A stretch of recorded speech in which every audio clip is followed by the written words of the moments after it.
Welcome again, folks. I'm Bill Carell, and we are lighting the candle, A World That Works. This panel has had the best time ever, talking about dozens of different types of topics, many of which we find are very engaging for us, and some of them are difficult. We actually talk about things that are not easy to talk about. And the main reason we do this is because we are working through a process that will deliver empowerment on the other side. To you, to us, the reason that we're talking is because we think talking makes a difference. That said, we'll go around and introduce ourselves again, starting with Vanessa. All right. Hi, everyone. So Vanessa S. Lewis. I'm a marketing copywriter and a freelance writer. Freelance writing is really something I have been taking on more so this past year. It goes along with being a very curious person.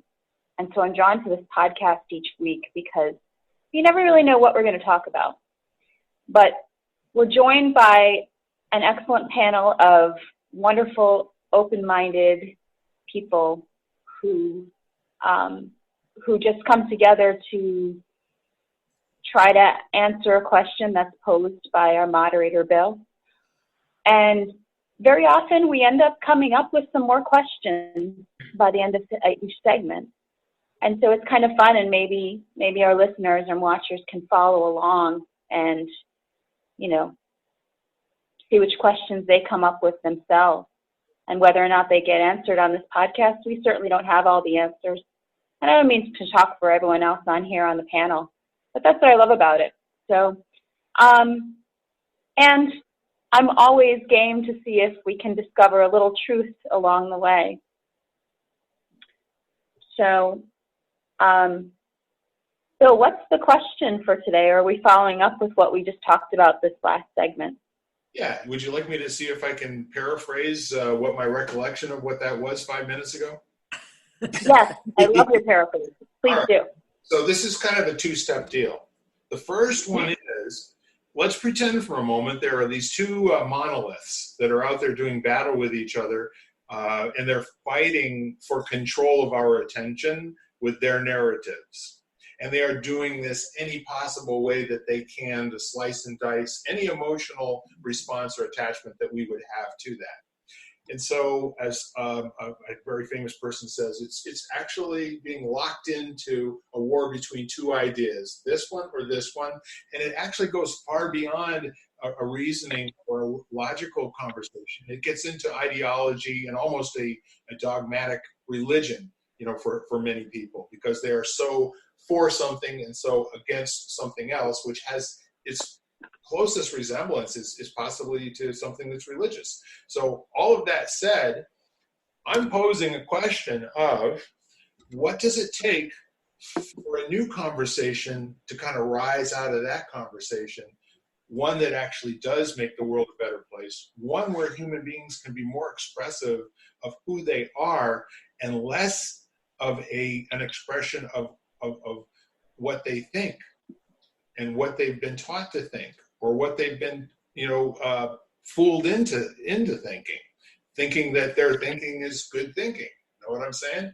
So with that in mind, shall we move on to our friend Tina?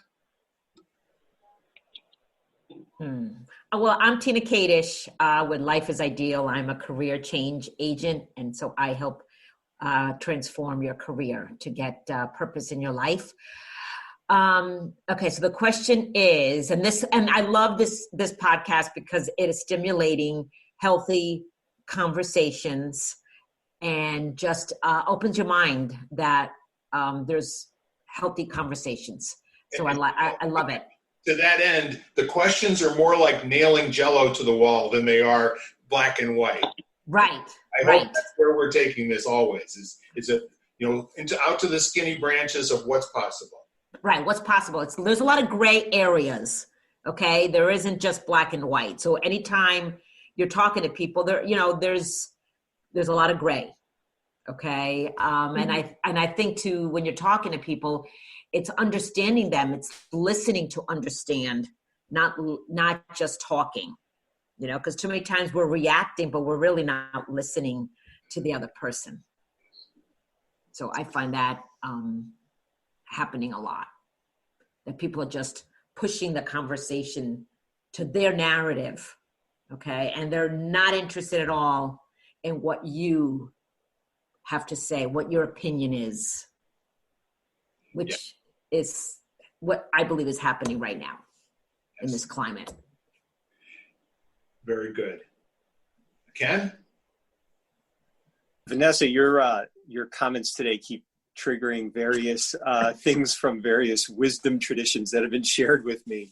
So one of the Zen, yeah, no, it's awesome. It's funny. It's one of the Zen things that was shared with me was just keep asking bigger and better questions until the questions fall away and the answer reveals itself. Then get back to asking questions. I like that. Yeah. I love that. Yeah. And it's interesting when you practice it, because what happens is you'll reach a choice point where you begin to think you have an answer, and then you'll want to take ownership over it. And if you discipline yourself to recognize that, and then ask yourself the question, is there another question? A lot of times you break through these kind of identity set points, and you're able to go deeper. And having been in the training, it's exhausting. Like you need a nap just because of the mental strain, but it's very interesting. So it just triggered that for me. Good. Anything else, Ken? Nope. Lisa? Because I was thinking the same thing. Well, Tina, I was thinking, gray is kind of where we want to be, I think, instead of, because it feels like it's just black and white. Yep. So the gray area would be a great place to be. And like Ken was saying, I was thinking the same, I practice, I like to see the Christ in everyone, but it's something that is a constant practice, because I think it's not always easy to do. So I know what's going on today is making me practice that even harder, and to ask the deeper questions, like to think about if there's an issue that somebody's really passionate about, what's the underlying thing that you want for yourself? What's dig. What is it that you personally want for yourself? And then, maybe you can come to terms with, how do we go about it? How do you see it? How do I see it? Is there a compromise kind of thing? And I'll be first to admit that I don't always have these difficult conversations with people, although I could have them easily, because there's people all around you. At least today, there's not as many people around, because there can't be. But the other thing was I've done Circles of Trust by Parker Palmer, where, and like Ken was saying, it's hard to get into these deep conversations, especially when you're just doing listening to listen and not to fix, save, or advise someone. And it's a powerful thing to do, and it's a very hard thing to do. And that's why there always has to be a moderator who can draw you back again, because people are always wanting to fix, save, or advise each other. So I think that's where the conversations have to go, where you don't do that anymore, where you just keep, like Ken would say, or everybody was saying, ask better questions. That's awesome.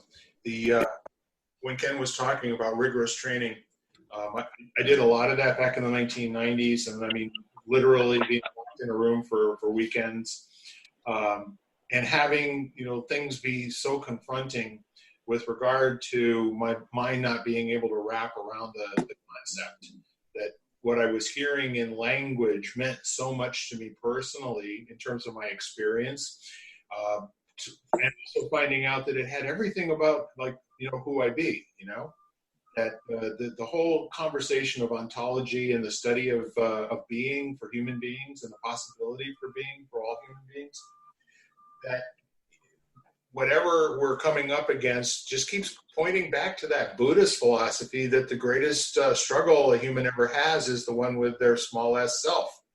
That's the thing that just keeps reminding them to be afraid, to reserve, to not take chances, to be right, all of those sorts of things that are survival in nature. And when we get to a point where everything we hear and everything we see says that you really are in a survival mode here, and not only are you in a survival mode, the only way to get out of it is to choose one of us leaders, and we'll get you out of it. But you also have to give us up your liberty, your thinking, your desires, your wants, and you have to give that over for the greater good of whatever it is we're telling you is the greater good this week. Right. So with that in mind, when we look at this, even in a small group of people, it's so powerful to realize that a conversation is confronting with good reason.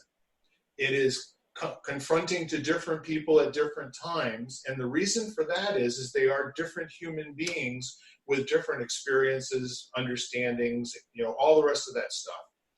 And at the end of a conversation, if something new can come out of it, in a group of people that are disparate in terms of their backgrounds, their beliefs. There are people that I know that are not religious in the slightest, and they actually are very much affronted if somebody talks to them about the concept of a supreme being, and that the notion of that just being very superstitious, and of course you have to have somebody else that you can blame for your accidents, and give credit for when things work, and and leave it all up to them. And what's really very difficult for me, and that I'm constantly working at doing, is to have conversations with people where I actually do hear the best language that they have on the subject today. It might not be a so-called right answer. It might not be fully developed. And it might not be anything other than, it seems to me, that never gets said. We usually just say what we think the facts are. But in most cases, we're talking about seemings. We don't have a place where we can go and check in and see if anything's true or right. We have to have this on the inside of us. So the question now is, what sort of an event?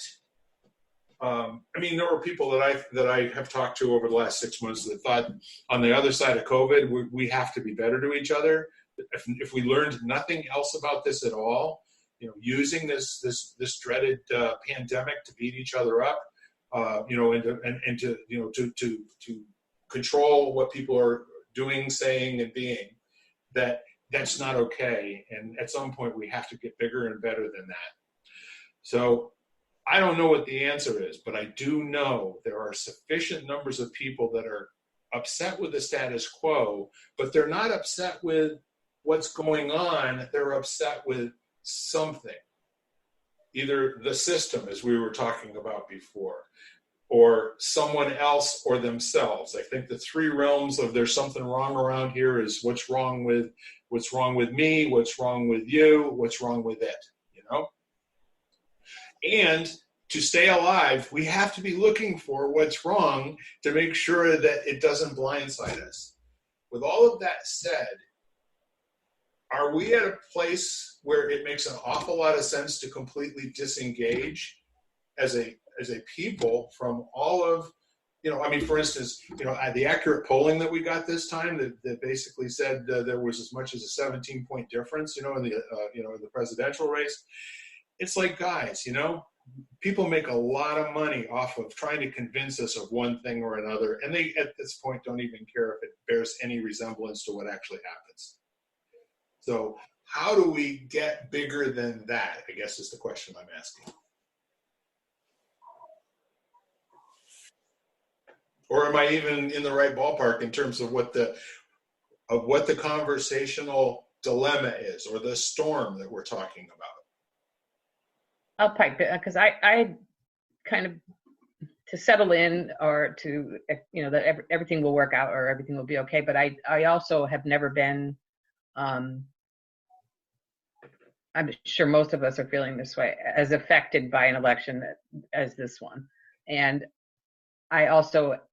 I've never been sort of an activist of any kind. And I also believe in being called to do something. So I decided before this election that no matter what happens, no matter who wins, I am going to find, or some outside force is going to help me discover what mine is to do next, and that I would get involved in something that as I said, like I deep dive into my own, what I want from a certain issue or happening in my world, that I'm going to, become part of something that is working to make a difference to what I want to see in the world. That's completely awesome. And not even knowing what it's going to be, right? Right. Yeah, but there's a commitment inside of you that basically says, no matter who it is, my life's not going to be over, or I'm not going to be at odds with everybody else who thinks their life is over as a result of it being this guy or this guy. Right, right. This is like where we reclaim our power, where we reclaim our birthright, and our ability to have some say-so about how our life goes, and that, in fact, it works. It's a great, I love what you just said, Lisa. Absolutely, 150%. Who else? Yeah, I mean, I feel the same way, Lisa. I haven't been an activist either, in my life. But however, when a situation comes up, like right now for me, with my daughter passing away, I see the injustice with the medical profession. And I'm on a mission to get justice. Okay. So that's personal for me. So now I feel like I'm becoming an activist at some point. Okay. Because that's personal to me. So everybody during this pandemic, there's something, or not pandemic only, it's this whole election. There are issues that are really close to them that is really bothering them, because it must hit home. Because I know people that just the abortion conversation really hits home for this person. So that's why they're acting the way they are. So I'm trying to understand, where are they coming from on why they're feeling that way, and how it's personal for them to, communicate in a way that may come across angry. They're pissed off. They're really scared of who becomes the next president. For me, either one, we got to accept it. We got to move on. We can't stay in that anger and that stuck, what can we do to control our own life and our own immediate family, our own niche, in our own community? We can't control everything. We have to reclaim something. Well, I think Ken would agree that that control is only an illusion. It's part of the reaction to the fear and the upset and all the rest of those things that allows you to have the audacity to get out of bed every morning. Right. So yeah, I mean, so it really, it's an interesting time, and it really makes a lot of people talk and communicate. There's a lot of conversations going on, more than I've ever seen before, good or bad. There's definitely that going on. So it's been interesting, and we'll see. It keeps you on your toes, because we don't know how this is going to turn out. So a very interesting human being, I heard a quote. He said, not since 1860s has there been this kind of polarization in our country. Yes, I heard that.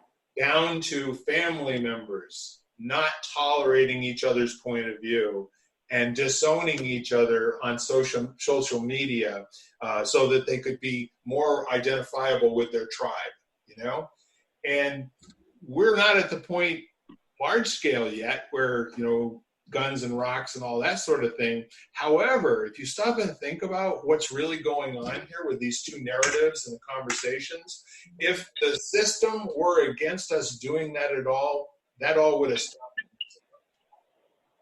What if everything is fair game, everything is at play here, and there, whenever you get just a little bit more room by taking an action, and nobody is there to confront you or stop it or nip it in the bud, what happens? Oh boy, I didn't expect that. Let's try this now, And then before you know it, the so-called decent people that are in the middle, that are quiet, that's one more location in the universe of something to be fearful about. I don't know. I mean, watching people, march into the suburbs in New York and Chicago and Seattle and Portland, that was intentionally done, to unnerve people. And quite frankly, it's an effective tactic.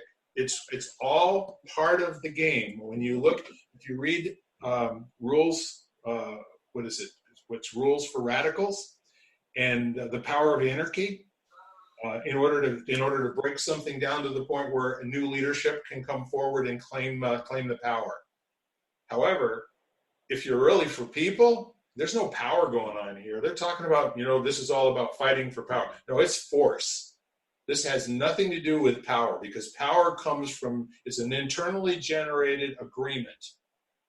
Force is causing people to behave in such a way that they have no choice in the matter, or they have to, it may be a live and die situation. I'm giving you that distinction. You may not agree with it, but I'm saying when you see situations where people are acting in a particular way and taking away the rights of people or treating them badly, it's force. It's not power. I agree with you, Bill. I think that we have a lot of forced power put on us, and I think that there's the control, and I do not like that. To control, we need to be able to make our own decisions. I do not believe in government control. Okay, I don't believe in communism. I mean, that's very simple. I believe that we're all individuals and need to make our own decisions. And I don't like the censorship that's going on. So, forced power, I like that. Yeah. So in martial arts. Oh, sorry, Bill. I was just going to say thank you for allowing me to narrate there for a minute. But the whole idea here is I want to hear what you have to say about martial arts, Ken. Oh, just as simple. In martial arts, we define power as a lack of resistance. So basically, it's, and the other thing that struck me was you're talking about, do you step away, do you back off of Facebook, that kind of thing. And it's, all I could think of was, like, as an athlete, there are times when you're putting forth a lot of effort, you're stressing your system for growth, but then you've got to know when to be in recovery, so that, because otherwise you just wear yourself out. So it'd be interesting for people to start to recognize their own sense of spiritual growth versus spiritual fatigue from not allowing themselves spiritual recovery, or mentally, whatever it is. If you're plugged in all the time, you're going to wear yourself out. So then, it's time to unplug. And I did that for a while. Like you saw, I disappeared off of Facebook for about 6 months. But now I'm back, and I've actually never blocked or unfriended anyone. I actually intentionally want to hear what people are saying, regardless of how much I disagree or am upset by it. And then when it gets to be too much, it's just time to take a break from it. It's just, and that's the only thing I can control, whether or not I plug in or not. And yes, they can make it harder for me to remove myself from it with their like buttons and everything, but I'm aware of that, and it's still up to me to, have the discipline and that kind of thing. So, I'd like to present something that I brought up at the end of our last half hour, and that is this report. There's a man that wrote a book about how the social media monoliths are actually tweaking the population in different ways, and this is so much further than just the whole idea of getting you into a state where you will buy. It has to do with how you will conduct your life and how you will cement, inside of your own way of thinking, things that disappear in terms of they're no longer a choice for you. They're now part of your hardwired identity.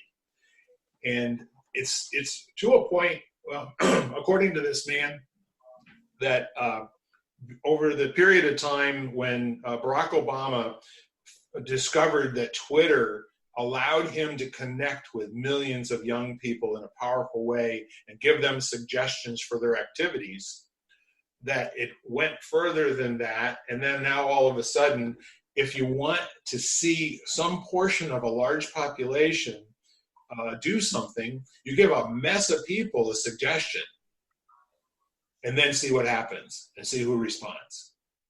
So it's kind of an interesting thing, and I don't know if anybody else has put any time into studying this whole phenomenon of social media and the number of hours that people spend on their phones, their iPads, and their computers engaged not only in social media, but doing searches on Google. And the searches on Google will give you a narrow set of answers for almost any question that you ask, not only depending on who you are, but depending on what they want to promote. So we're at a point where this has been kind of eased into, where they're raising the temperature of the frog in the in the pot 1 degree at a time, to the point where the frog's in the pot saying, I don't believe that's really happening. And what if it is happening?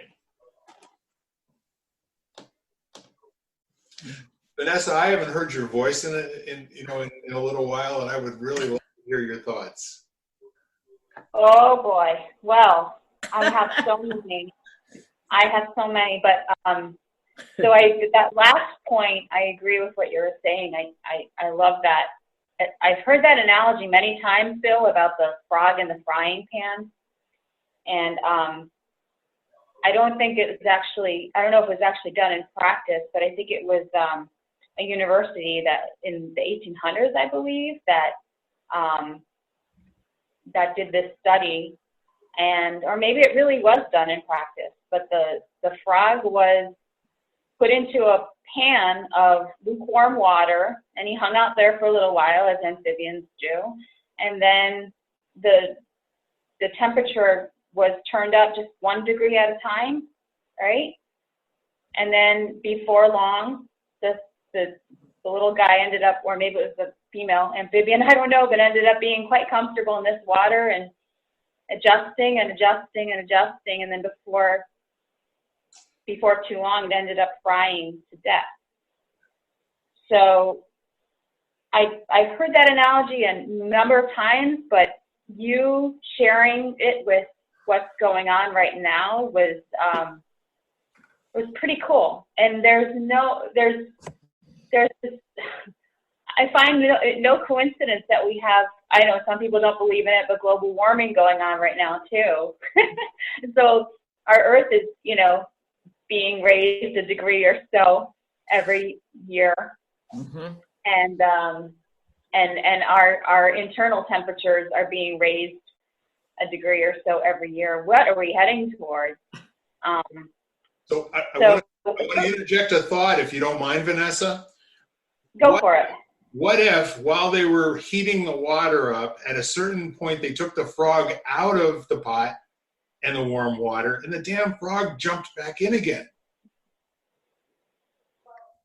Well, how is that? I don't know specifically if that did happen, but it could have happened because the frog just wanted to be where it the comfortable environment that it was brought to, even if it was eventually going to kill it. That's your point, right? And they had the frog never has any idea that there's forces working against it, I actually researched that, the frog in a pot thing, because I use that as a metaphor in stress management a lot, and how, we just slowly learn to live with, more and more sugar in our system, or more and more stress in our lives. And so I was curious if it was actually true, because it's a great metaphor. And as best I could find out, the frog will jump out of the pot before it boils itself. It takes a little longer for it to recognize when the heat has become a risk, if it's increased gradually, but it will get out beforehand. Furthermore, if you drop a frog into a boiling pot of water, you kill it. So it doesn't jump back out; it dies. So can you identify the source of this? I don't remember. Was it by any chance?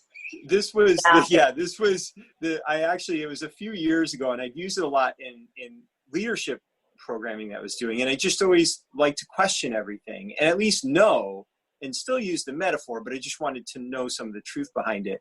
So I did kind of a deep dive through a lot of like scientific journals, just trying to find out because there's where the story came from, and then there was the actual, if there was any real research.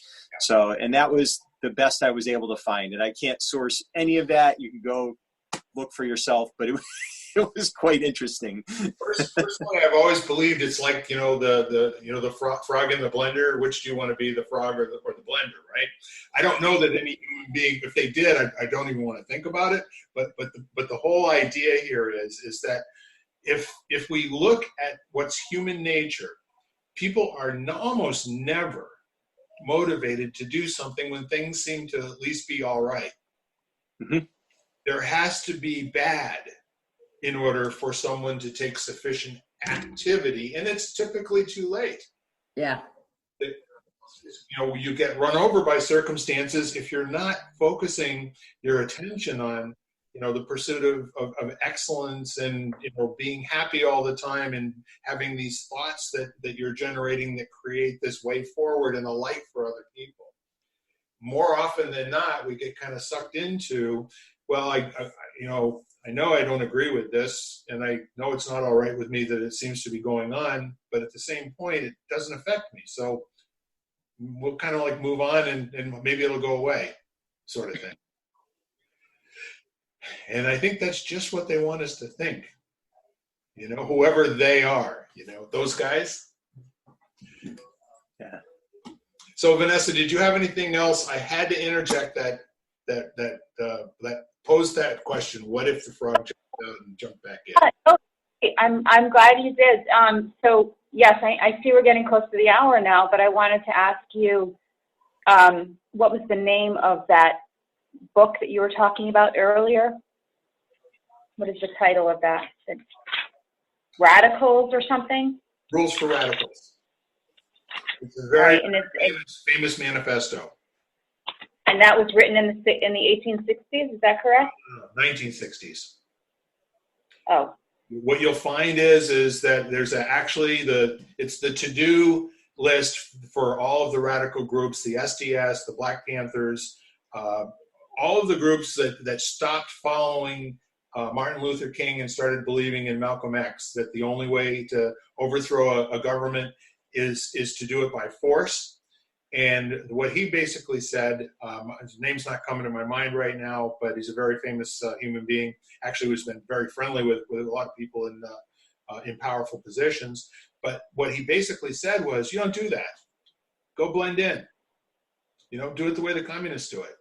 You don't go talking to people about how great communism is. You just get enough people who believe the same things quietly until they have a sufficient amount of voice, in a particular organization to transform it from within. And so that's really what that is. I will send you the name of the author afterwards. It's just escaping my mind at the moment. I'm having a senior moment. No, that's fine. That's great. That's great. And then my other thought was, because you mentioned about, but we didn't really sit on it too long, but you mentioned about is disengaging a strategy. And what got me thinking about that was, you also mentioned in the 1860s that there was what I was talking about was the Civil War. There was a division in our country. We haven't had as much, which I love how history always repeats itself, but we haven't had as much division in our country as we did since the 1860s. And you mentioned that time in history. So that makes me want to go and just do some research on that time.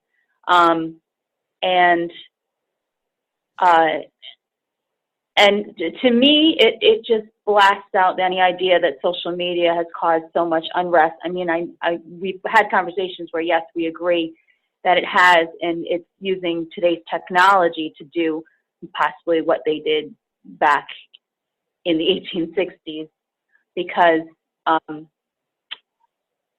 well, it's the old quote, united we stand, divided we fall.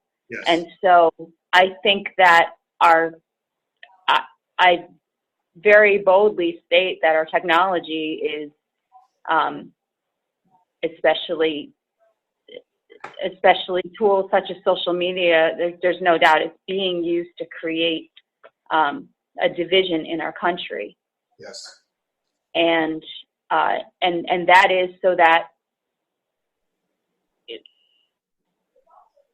well, a big overarching idea is that so that we're going to be so craving peace. We're all looking for peace. And we're all just going to be so worn out from fighting each other if we don't just kill each other because we're fighting amongst each other. Yes. So I think that's the big picture here. United we stand, divided we fall. And the best thing that can happen right now is for us to just continue to get more and more and more divided, and for this giant chasm to be, created right in the center, where we're just all going to be, on our individual sidelines and just so worn out that we're just going to take anything as it comes. And most likely that thing will be disguised as the object of peace to give us what we all want so desperately. So. I think that's brilliant. The only thought that I have coming back on all of that is, again, the question of how do we go big with this?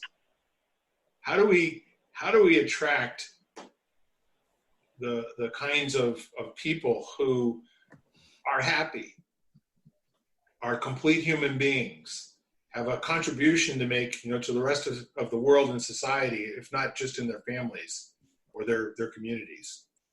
How do we, in the face of a set of conversations at the moment, and believe you me, it's not accidental what we see on TV every day. It's not accidental, because when we're talking about whatever they're giving us to talk about, we're not talking about something else. With that said, there's something else that many people are not talking about at the moment. And since we are at the top of our half hour, I'd like to pose this question. What's it going to take to have the conversation shift to a world that works? I have a counter question. Sure. What if that conversation is already happening and it's just going to take a little bit of time for it to evolve? We actually know that it is happening. It's happening right here. Yeah. Right. And maybe all we're really doing is, I kind of like the multi-generational approach, and we're just planting a shade tree under which we may never sit, So, and who knows which one of these seeds are the one that's going to take root. So it's having a little faith that you can have a positive impact that goes beyond your lifetime, and maybe it doesn't even manifest in your lifetime. I'm willing to believe in that personally. All I can do is my part, and then it'll grow at the speed that it grows, and you can't stand there and scream at the ground, grow. It doesn't work. You intend it though. Amen, brother. I'm more than willing to have every bit of my memory erased and the conversation go on in other people's minds and lips and hearts. Yeah. Yep. That said, I think this would be a good time for us to call it a day and thank our viewers once again for listening in. And if you have any comments or some things that you want to ask us after the fact, please put the comments below. And so we'll go ahead one at a time and sign off, starting with Vanessa. All right. Once again, I've enjoyed this conversation with everyone, and I look forward to asking more questions the next time we all seek to get some answers. Thanks for being with us today. Excellent. Tina? Yes, thank you, everybody. This has been a great, stimulating conversation, healthy, and I really thank the viewers, because we all need to have those healthy conversations with each other. Excellent. Mr. Ken? Thanks, and do the best you can to keep smiling. Yep. Lisa? Can I take a little time for a poem that was read in 2008? I wish you would. Hey, please. Hope and Owner's Manual. Look, you might as well know this thing is going to take endless repair. Rubber bands, crazy glue, tapioca, the square of the hypotenuse, 19th century novels, heartstrings, sunrise, all these are useful. Also feathers. To keep it humming, sometimes you have to stand on an incline where everything looks possible, on the line you drew yourself, or in the grocery line making faces at a toddler secretly over his mother's shoulder.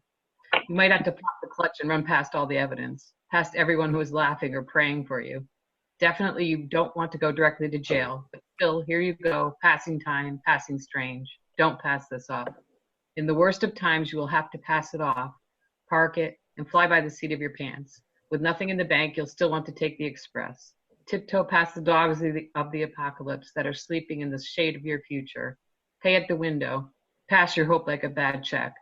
You might still have enough time to make a deposit. Love that. Thank you for sharing that one. Very nice. I got nothing to add. So bye-bye, y'all. We'll see. Bye, everybody. Thanks for playing. Thanks for playing. Bye. Bye. Bye, everybody. Bye. Bye-bye. You've been listening to Lighting the Candle, A World That Works, part of the Exvadio Podcast Network. You can hear us at exvadio.com/podcasts, Apple Podcasts app, Google Play, Spotify, iHeartRadio, Stitcher, and wherever you find podcasts.